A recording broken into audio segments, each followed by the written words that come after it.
Welcome to the Meeple Bunker, everyone. Today we're going to take a look at a new game called Jeju Island. It is a Korean import from a company that you may or may not know, Grail Games. It's for 2 to 4 players. It's a nice lightweight kind of family game. And it combines, let's say, tile collection, set collection with a mancala mechanism, along with, let's say, a little bit of engine building and a little bit of, take that in a sort of way. Anyways, let's go ahead and get it to the table and see how it looks, and then I'll give you my thoughts. Okay, this is the beginning of the setup of a game of Jeju Island. The theme of this game is that you're traveling around the island, which is basically a famous island in Korea, or South Korea. And you'll be traveling around to these 6 different locations, and as you go, you'll be picking up these tiles, which represent maybe pictures of things, or they'll actually represent those things, memories maybe. And as you go along, you build up these things, and then what you can do is you can purchase the cards that are along the top here, and these cards have basically victory points on the bottom, and then they may have a special thing, a special power down here. Then they have a cost, and the cost is shown by the types of tiles that you need to turn in to buy those cards. And you're competing to get the most victory points by the end of the game.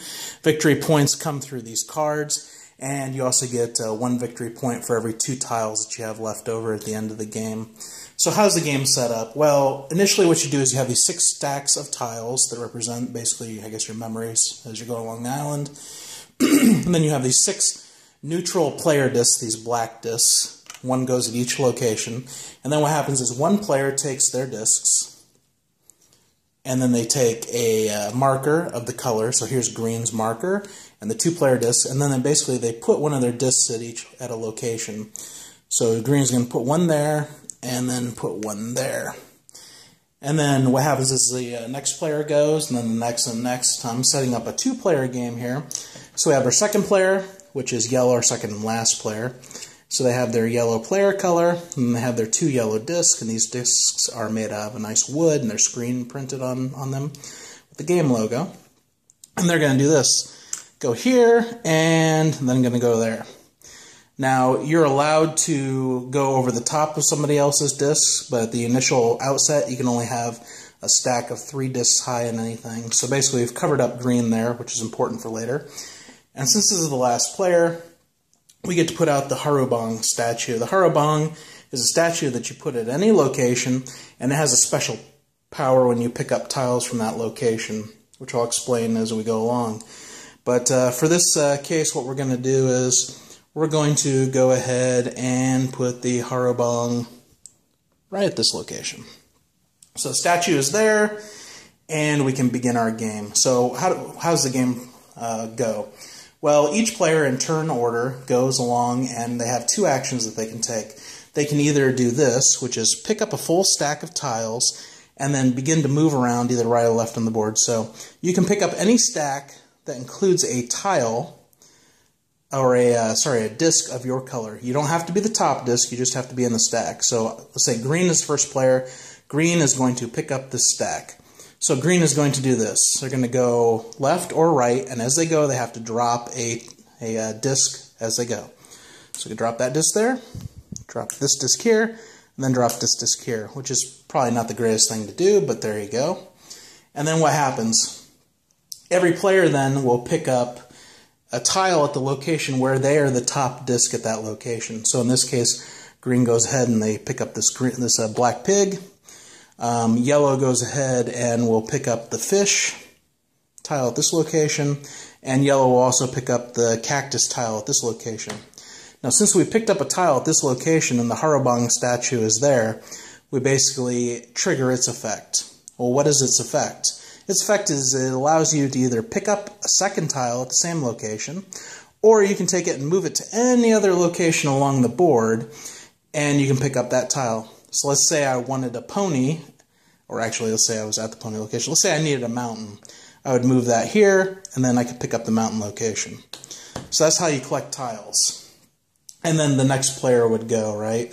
So yellow would go, yellow would pick up this stack, and then they would choose to do this. Black drop off green, drop off yellow. Now this just covered up the green. Green will not take a tile from this location this turn. Green can now only take a tile from this location. So you can block your opponents by doing that. Yellow is going to pick up a tile from this location. Yellow will also pick up a tile from this location. So that's basically how it goes. Again, you can go left, clockwise, or counterclockwise around the board, doesn't matter. Okay, so what about the cards across the top? Well, as you collect the tiles, the cards across the top come into play.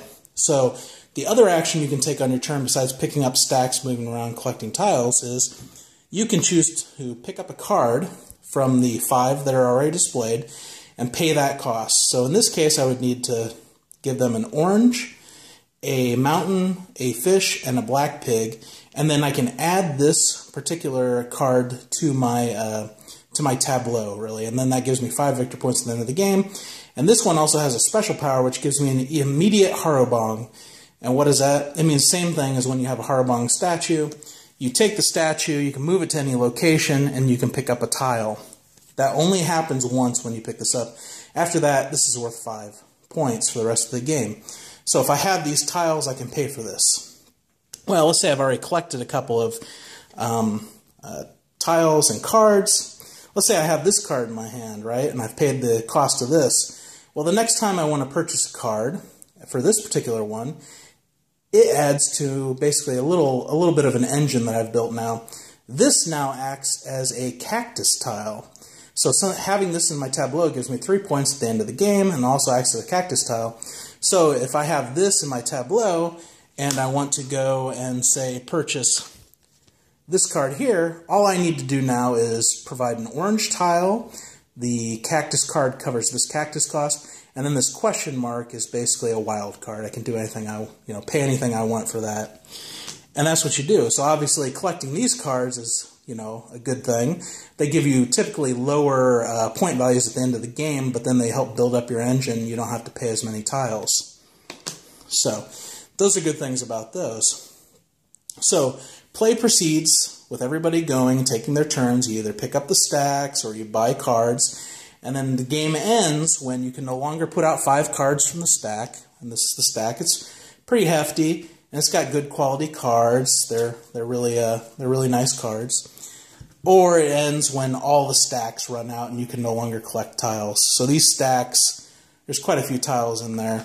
It'll obviously run out a lot quicker for a 4-player game versus a 2-player game, but that's the way that ends. So those are the basics of Jeju Island. Now let me give you my thoughts.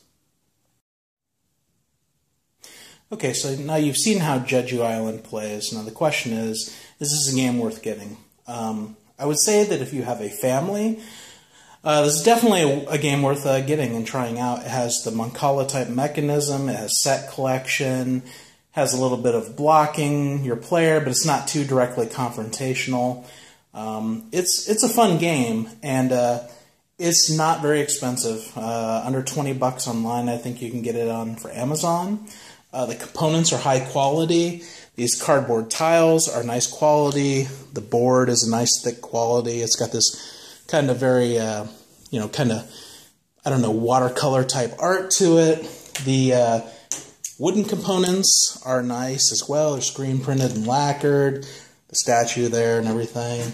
The cards are good. They have nice, clear, big icons on them. It's easy for people to see. That's great. One problem I do have, though, is when it comes to colors is take a look at these 2 tiles side by side. Now, maybe here on camera, when they're in this kind of more direct light, it's easier to see. The black colors, which are basically just space taking, player discs, non-player discs, and the blue ones. But when you get these things on the board, let's do that. It is hard to tell. I mean, I'm not colorblind, but I know people who have issues with color, they're going to have a hard time with this. Luckily, they also give you red, yellow, and green, which are a lot easier for me to tell the difference on. But the blue, or basically a dark purple here, and the black, like I say, on the board, these are kind of hard to tell apart. Sometimes I was searching when I chose to have blue as my player color like normal. The rule book is great. It's organized in kind of a weird way. I'm not really sure why the pages don't go in any particular order. They kind of meander about, but you have a nice, clear instructions here with big, color graphics, explaining everything and kind of a playthrough. This is very good. I mean, Grail Games put this out here in the U.S., and they did a great job of this. This is, like I say, this is a really excellent family weight style game. You could probably pull this out with gamers and have a good time with this as well. It's kind of a light little filler game. I mean, there's a little bit of strategy involved, a little bit of luck. The mechanisms are light, but it's a good game, and I would give it a great recommendation. Like I say, for people with families, or if you just want to have something fairly light to pull out with, let's say, a spouse who may not be into the deepest of games. And that's what I say. So Jeju Island, I would give it a good recommendation. So that's the end of my review. I hope everybody has a happy holiday, and Meeple Bunker out.